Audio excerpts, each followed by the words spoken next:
اللهم صل وسلم دائما ابدا على حبيبك خير الخلق كلهم اللهم صل على محمد النبي الأمي وعلى آله وسلم تسليما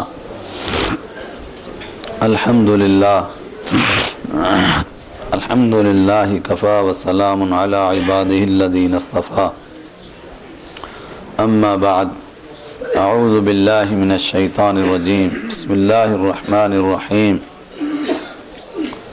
أولم يروا أنا نأتي الأرض ننقصها من أطرافها والله يحكم لا معقب لحكمه وهو سريع الحساب صدق الله مولانا العظيم.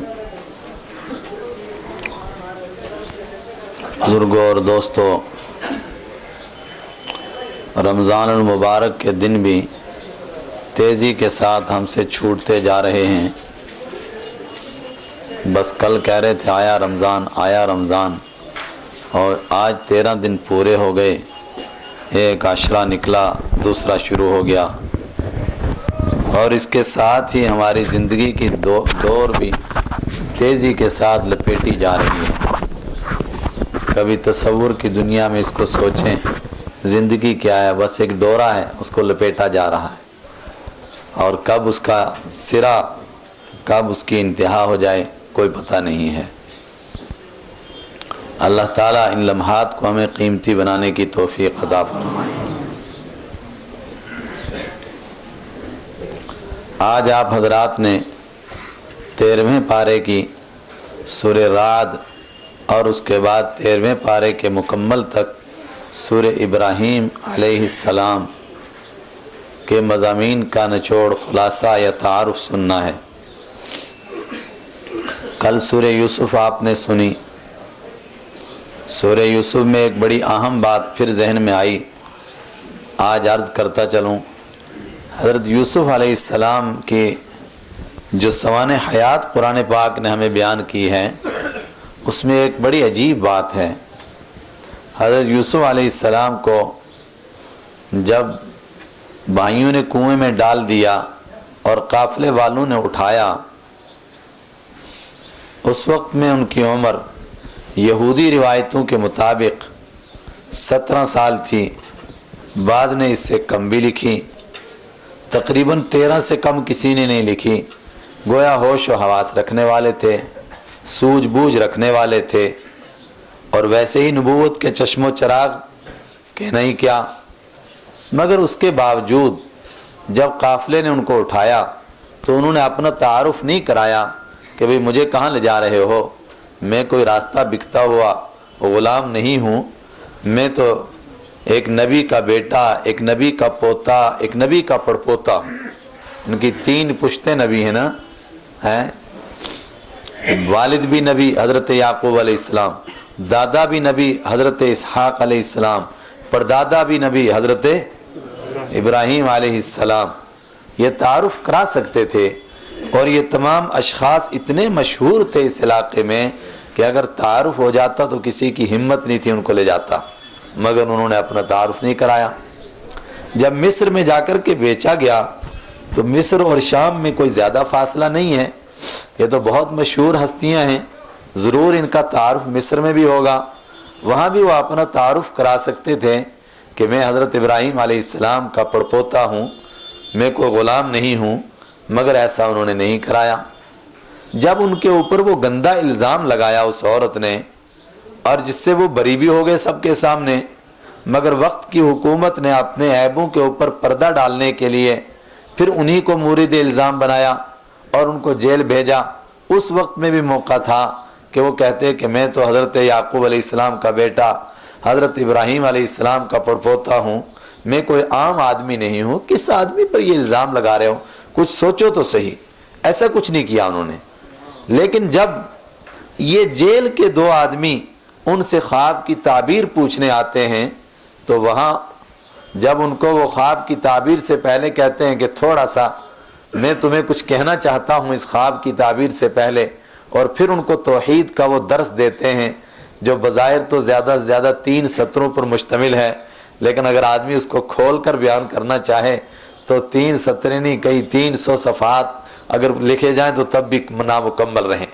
سمیتموہا انتم وآباؤکم ما انزل اللہ بہا من سلطان. کیسے الفاظ ہیں یہ تم نے نام رکھے ہیں.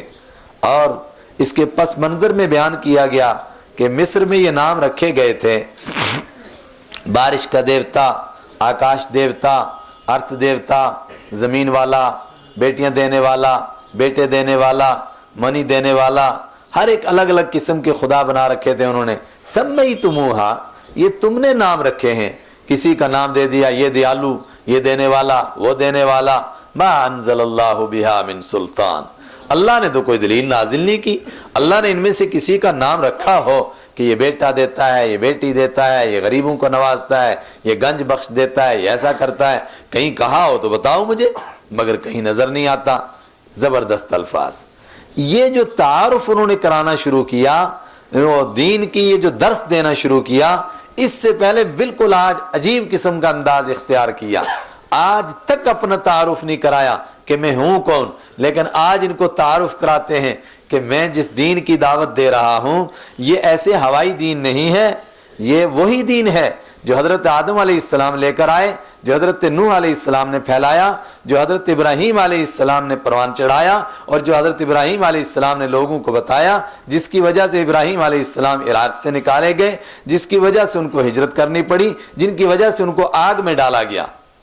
وَاتَّبَعْتُ مِلَّةَ آبَائِي إِبْرَاهِيمَ وَاتَّبَعْتُ مِلَّةَ آبَائِي إِبْرَاهِيمَ، میں نے اتباع کر لی ہے اپنے باپ دادا کے دین کی. اور پھر نام لیتے ہیں سب کا. وَاتَّبَعْتُ مِلَّةَ آبَائِي إِبْرَاهِيمَ وَإِسْحَاقَ وَيَعْقُوبَ، میں نے اپنے باپ دادا حضرت ابراہیم، حضرت اسحاق، حضرت یعقوب، ان بزرگوں کے دین کی پیروی کی ہے. میں کچھ کہنا چاہتا ہوں، اس سے معلوم ہوا کہ دین وہی ہے جو اکابر سے انسان کو ملتا ہے. جو اپنے گھر سے دین بنا لے وہ دین نہیں بنتا ہے. وَاتَّبَعْتُ مِلَّةَ آبَائِي إِبْرَاهِيمَ، میں اپنے آبا و اجداد، یہ حضرت انبیاء کرام، ان کی اتباع کرتا ہوں، ان کا دین پیش کر رہا ہوں. دین وہی ہے جو انبیاء کرام سے انسانوں کو ملا، جو اکابرین سے ملا، انبیاء کرام کے بعد کے لوگوں کو ملا، پھر ان کے بعد کے لوگوں کو ملا، ان کے بعد کے لوگوں کو ملا. اگر انبیاء کرام کو بیچ سے ہٹا دو تو دین باقی نہیں رہے گا. اور انبیاء کرام سے ملنے والے جو لوگ ہیں جنہوں نے براہ راست ان سے دین لیا، اگر ہم ان کو بیوقوف کہیں نعوذ باللہ اور ان کو بیچ سے ہٹا دیں اور کہیں کہ ان کو دین سمجھ میں نہیں آیا، پھر دین باقی نہیں بچے گا. کوئی وجہ ہی تو تھی کہ رسول پاک صلی اللہ علیہ وسلم نے فرمایا کہ جب امت مختلف طبقوں میں بٹ جائے گی تو پوچھا کہ ناجی کون سا طبقہ ہوگا، اس وقت میں کامیاب کون سا طبقہ ہوگا. جب جماعتوں میں بٹے گی، فرقوں میں بٹے گی، تو رسول اللہ صلی اللہ علیہ وسلم کو آسان لفظوں میں ہمارے حساب سے جواب دے دینا تھا کہ جو قرآن اور حدیث پر ہوگا وہ کامیاب ہوگا، اور جو قرآن حدیث سے ہٹے گا تو وہ ناکام ہوگا. مگر الفاظ یہ نہیں ہیں. الفاظ کیا ہیں؟ ما انا علیہ واصحابی، فرمایا وہ کامیاب ہوگا جو اس راستے پر ہو جس پر میں ہوں اور جس پر میرے صحابہ ہیں. یہ صحابہ کو بیچ میں زبردستی کس لیے لایا گیا؟ ظاہری طور پر ضرورت نہیں لگتی ہے. بھئی آپ فرماتے ترکت فیکم امرین، ترکت فیکم ثقلین، میں بڑی بھاری دو چیزیں تمہارے بیچ میں چھوڑ کر جا رہا ہوں، کتاب اللہ و عطرتی و کتاب اللہ و سنتی کما جاء علی اختلاف الروایہ. مختلف الفاظ آئے، آپ نے فرمایا دو چیزیں چھوڑ کر جا رہا ہوں، مگر جب اختلاف کی بات آئی تو آپ نے فرمایا نہ، وہ کامیاب ہوگا جو میرے طریقے پر ہو اور میرے صحابہ کے طریقے پر ہو. میں بالکل جماعتی تفرقات سے اوپر اٹھ کر آپ حضرات کو اس پر غور کرنے کی دعوت دیتا ہوں.